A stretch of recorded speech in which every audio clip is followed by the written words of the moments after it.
سوال ہے کہ لاٹری حرام ہے یا حلال،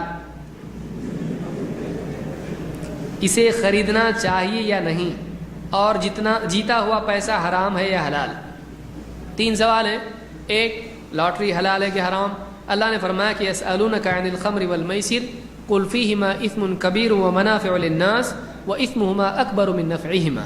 کہا کہ لوگ آپ سے خمر اور میسر کے بارے میں پوچھتے ہیں، لوگ آپ سے شراب کے بارے میں اور جوئے کے بارے میں پوچھتے ہیں، آپ کہیے کہ ان کا گناہ بہت بڑا ہے اور تھوڑے بہت فائدے بھی لوگوں کے اس میں ہو جاتے ہیں، لیکن ان کا گناہ ان کے فائدوں سے بہت ہی زیادہ بڑھا ہوا ہے۔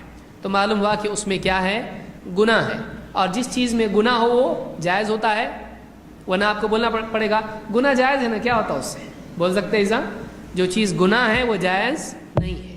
تو معلوم ہوا کہ لاٹری خریدنا، بیچنا، مفت میں کسی کو دینا، مفت میں دینا، نہ خریدا نہ بیچا، لے جا تیرا تو کام ہو جائے گا، یہ بھی نہیں جائز ہے۔ تو لاٹری جوا جائز نہیں ہے۔ اب اگر کسی کی لاٹری لگ گئی تو اب وہ اس کو لے سکتا ہے کہ نہیں لے سکتا ہے؟ نہیں لے سکتا ہے، اس کے لیے وہ پیسہ حلال ہے۔ اور سوال کیا ہے اس میں کہ اس کا جیتا ہوا پیسہ حلال ہے کہ نہیں ہے؟ خریدنا بھی اس کا جائز ہے؟ نہیں، اور اس کا جیتا ہوا پیسہ بھی آدمی کو جائز نہیں ہے۔ کسی آدمی کو پیسہ آ گیا اس کو استعمال نہیں کرنا چاہیے۔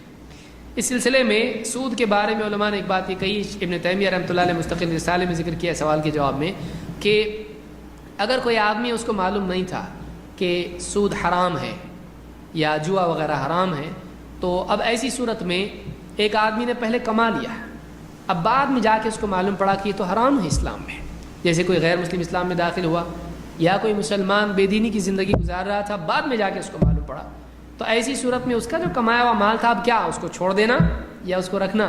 اب کیا کرے؟ اس کے کپڑے خریدے، گھر بنایا، گاڑی لی اور سب کچھ کیا، اب تو سارا پیسہ وہی ہے جو پچھلا تھا، اب اس کا کرے کیا؟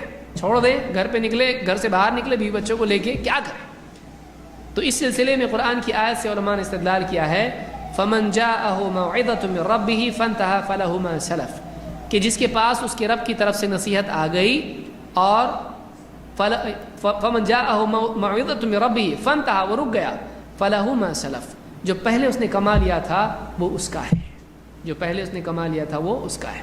اللہ تعالیٰ نے بھی جب سود کی حرمت کی آیات نازل کی تو اللہ کے نبی صلی اللہ علیہ وسلم نے جو لوگ سود کا کاروبار کرتے تھے ان سے نہیں کہا کہ سارا سود کا پیسہ پھینک دو، بلکہ آپ نے اس کو رہنے دیا۔